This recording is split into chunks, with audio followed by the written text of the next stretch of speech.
If you live in an expensive city, most financial advice feels like a joke, right? But what if I told you that you could live a really great life and even get on the path to early retirement without packing up and moving? Let's break down how one family is doing exactly that. Right off the bat, this quote just shatters a huge assumption that so many of us have, that you have to flee the city to have any hope of financial freedom. Sounds good in theory, but is it actually doable? Let's dig in. Okay, so first, we've got to talk about the trap that so many people fall into. It's this frustrating cycle that makes the idea of getting ahead in a big city feel, well, pretty much impossible. Let's be real. When you're staring down a rent payment that looks like a phone number, hearing someone say, just cut back on lattes, isn't just unhelpful, it's downright insulting. It completely misses the massive financial pressure cooker we're talking about here. So, this pressure kind of shoves you into one of two terrible corners. You can either become the frugal martyr, living in a tiny box and sacrificing every bit of joy just to save a few bucks, or you can become the geo-arbitrager and completely uproot your entire life, your friends, your family, for a cheaper zip code. I mean, with choices like that, is it any wonder most of us just throw our hands up and feel totally stuck? All right, I've got a question for you, and be honest. Without looking it up, do you know, right now, to the dollar, exactly how much it costs to run your life every single month? Because that number, your monthly burn rate, it is everything. It's the key to this entire puzzle. And look, the reason that number is often so high, it's probably not what you think. It has almost nothing to do with small luxuries. The real damage is coming from three huge, very specific categories. Yeah, forget about your Netflix subscription for a minute. Just look at this. A whopping 75% of a typical budget is just gone, eaten up by what I call the big three: housing, transportation, and food. These are the giants that are actually holding you back financially. And this, right here, is what creates that soul-crushing hamster wheel. You work hard, you get a raise, and what happens? You get a slightly bigger apartment or a newer car. Your high income gets completely swallowed by higher expenses. You're running faster and faster, but you're not actually getting any closer to freedom. But what if there was a way to just step off that wheel? Okay, enough about the problem. Let's talk solutions, real-world solutions. We're going to look at the exact budget of a family who actually cracked the code. This is the number, $5,000 a month, for a family of four living a really high-quality life in an expensive suburb near New York City.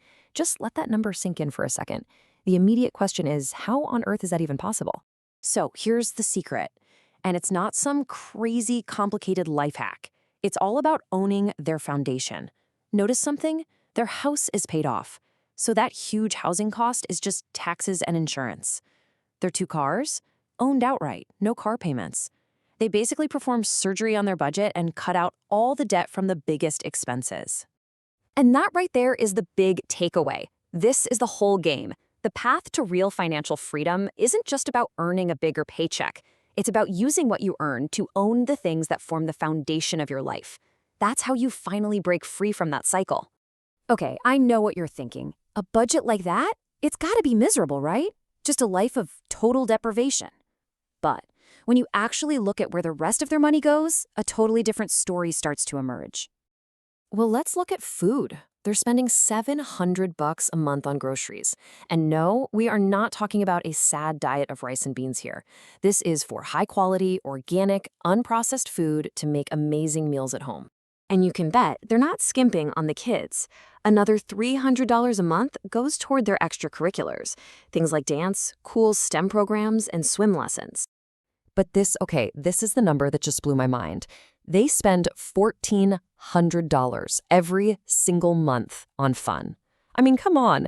This isn't a budget about deprivation. It's a budget literally designed to maximize joy.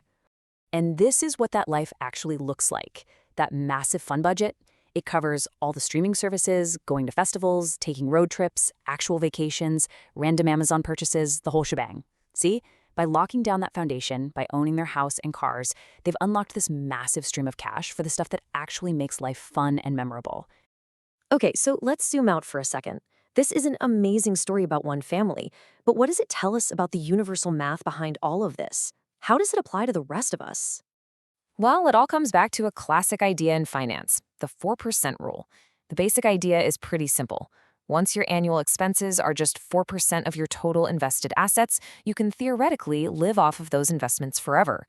It's simple math, really. The less you need to live on, the smaller that investment pile needs to be, and the faster you can get there. And this is why this is so huge for everyone, not just people in crazy expensive cities.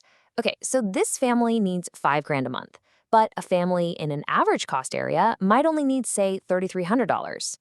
Well, using that 4% rule, that means financial freedom is possible with an investment portfolio of under $1 million. Now, that's still a lot of money, but it's a number that feels way more achievable for most people, right? It puts financial independence back on the table. When you boil it all down, this whole thing points to one fundamental truth. We're all taught to chase the big salary, but that's not real wealth.